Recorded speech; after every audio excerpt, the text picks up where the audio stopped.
Olá, eu sou o professor Bruno Viana e a gente vai dar continuidade aos critérios de divisibilidade. Bem, hoje a gente vai estudar dois critérios, que é o de 7 e o de 11, né?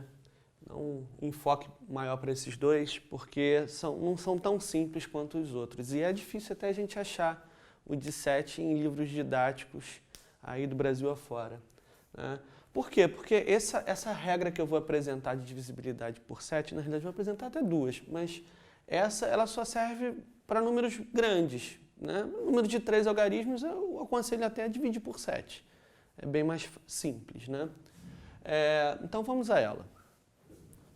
Um número natural é divisível por 7 quando a diferença não negativa entre a soma dos números das classes ímpares, a gente vai chamar de SCI, soma das classes ímpares, e a soma dos números das classes pares, SCP, for um número divisível por 7.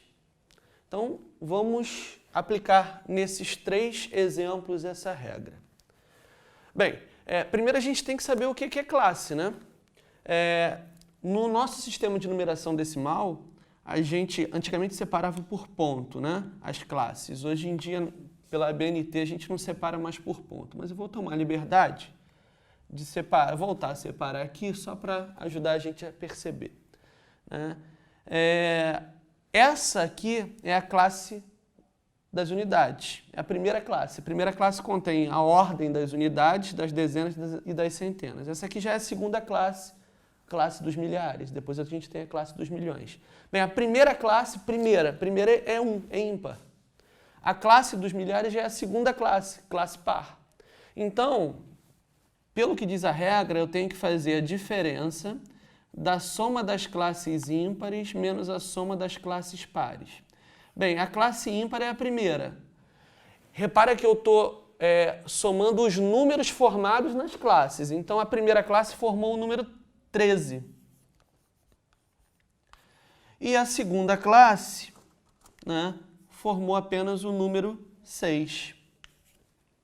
Bem, 13 menos 6 dá 7. Então, vai ser divisível quando o resultado dessa diferença for divisível por 7. 7 é divisível por 7.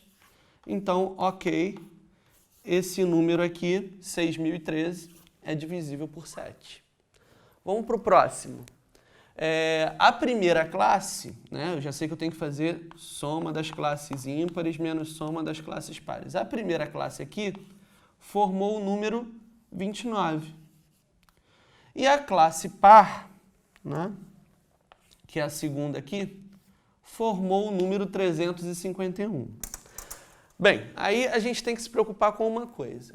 Ele disse que essa diferença não pode ser negativa, né? E não tem como eu diminuir o 29 de 351, tá? Aí eu tenho dois artifícios, tá? Vamos com calma.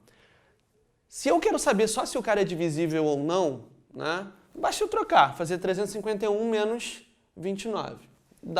Vai dar um resultado, eu verifico se esse resultado é divisível por 7. Mas eu quero chamar a atenção que, como a gente viu anteriormente, as regras de divisibilidade elas não servem só para saber se um número é divisível por outro ou não. Elas ajudam a gente a achar o resto da divisão, né? Por exemplo, 6.013 é divisível por 2? Ah, não, porque ele não é par. Então, se ele é ímpar, o resto da divisão por 2 é 1. 6.013 é divisível por 5? Não, o número é divisível por 5 quando termina em 0 ou em 5. Se ele termina em 3, né, significa que 6.010 seria divisível por 5. Como é 6.013, o resto é 3. Então, ajuda a gente a achar o resto. O resto da divisibilidade desse cara por 5 é 3.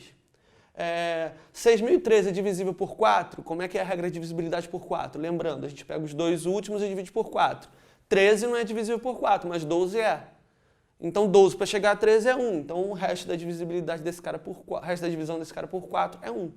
Né? E isso não foge aqui. Só que se eu estiver preocupado em achar o resto, eu não posso trocar essas parcelas, não. Eu tenho que usar um artifício um pouquinho mais inteligente. Bem, a gente já aprendeu que se eu somar um múltiplo de 7 aqui, não vai fazer diferença. Porque esse múltiplo de 7 é divisível por 7, vai dar resto zero. Então, se eu estiver preocupado em achar o 7, Basta eu somar, por exemplo, 350 aqui. Bruno, por que 350 é uma boa escolha? Ora, 350 é uma boa escolha porque qualquer múltiplo de 7 menor que ele, ou um pouquinho menor que ele, ia me dar mais trabalho. Né? Eu peguei ele porque ele é 70 vezes 5. Né?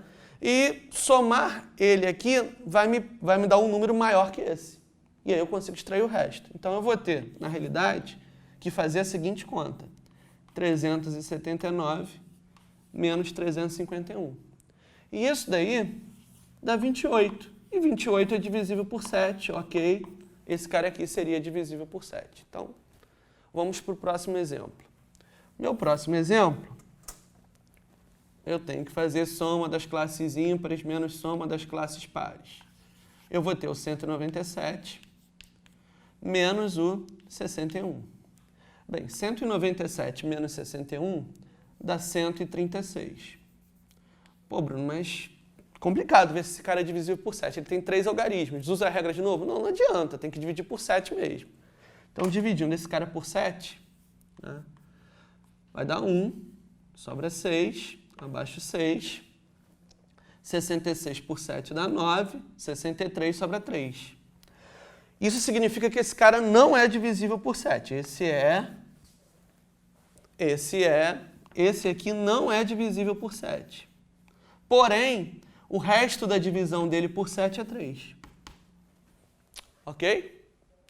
Bem, vamos ver uma segunda regra. Vamos ver uma segunda regra envolvendo os mesmos exemplos. Tá? Eu só quero deixar claro que esta segunda regra, ela não serve para que você descubra o resto. Essa segunda regra, ela só ajuda a gente a saber se o número é ou não é divisível por 7. Bem, o processo é o seguinte. Eu vou pegar e separar o algarismo das unidades. Vou separar o algarismo das unidades aqui. No caso, esse é o 3. Aí eu dobro o 3 e ponho aqui embaixo. 2 vezes 3, 6. Então, eu vou dobrar o 3. E vou diminuir. Bem, se fosse 600, 600 menos 6 dava 594. Como é 601, vai dar 595. Aí eu repito o processo. Pego o algarismo das unidades e dobro ele. Dá 10. E diminuo.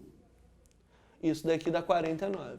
Bem, 49 é divisível por 7, então esse cara é divisível por 7. A gente já tinha visto isso com a regra anterior. Vamos para a letra B. Algarismo das unidades, dobrei, deu 18. Vou diminuir.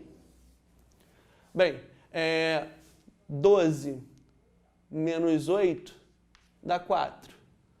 9 menos 1 dá 8. E aqui ficou 0, 3, 5. Né? Conferindo, 12, 10, 1, ok. Repete o processo. Né? Vamos separar a unidade e dobrar ela. 2 vezes 4, 8. Vamos diminuir. Dá 3.500. Bem, se eu quiser repetir o processo, eu posso. Né? Bota a barra aqui, o dobro de 0 é 0, vou chegar no 35. Mas eu posso parar aí, porque se 35 é divisível por 7, 3.500 é. Então, esse número, 351.029, é divisível por 7. E a gente também já tinha visto isso anteriormente. Vamos para esse exemplo. A gente já viu lá, pela regra anterior, que esse cara não é divisível por 7. Então, vamos aplicar essa segunda regra aqui. O dobro de 7 é 14, eu vou diminuir. Vai sobrar 5. O dobro de 5 é 10, e eu vou diminuir. Dá 600. Bem, 600 não é divisível por 7.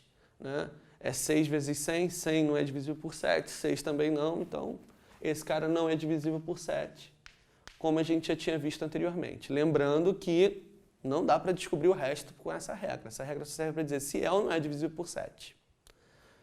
Vamos para a segunda regra de divisibilidade da aula de hoje. Quando é que um número é divisível por 11? Bem, um número é divisível por 11 quando a diferença não negativa entre a soma dos algarismos de ordem ímpar, que a gente vai chamar aqui de SOI, e a soma dos algarismos de ordem par for um número divisível por 11. Eu quero chamar a atenção através de uma comparação da regra de 7 com a regra de 9. Vamos voltar lá para a regra de 7. Na regra de 7, a gente está falando da soma dos números formados pelas classes. Ó, soma dos números das classes ímpares, soma dos números das classes pares. Vamos voltar para a de 11. Aqui, a diferença entre a soma dos algarismos de ordem ímpar e a soma dos algarismos de ordem par. Então, lá eu trabalhava com o número formado pelas classes. Aqui eu estou trabalhando com a soma dos algarismos e de ordem ímpar e ordem par. Lá era classe, aqui é ordem. Lá era número, aqui é algarismo. Vamos para o exemplo para isso ficar mais claro. E aí, vamos usar então a regra de divisibilidade por 11 nesses dois exemplos. Bem, o que é ordem? Essa aqui é a primeira ordem. Primeira ordem. Então é ordem ímpar. Essa daqui já é a segunda ordem, ordem das dezenas, é par. Terceira ímpar. Quarta par. Quinta ímpar. Sexta par. Bem, então tem que fazer soma das ordens ímpares menos soma das ordens pares. Então vamos lá. Ordem vai ímpar. 4 mais 6 mais 8. Então, 4 mais 6 mais 8. Menos soma das ordens pares. 1 mais 4 mais 2. 1 mais 4 mais 2.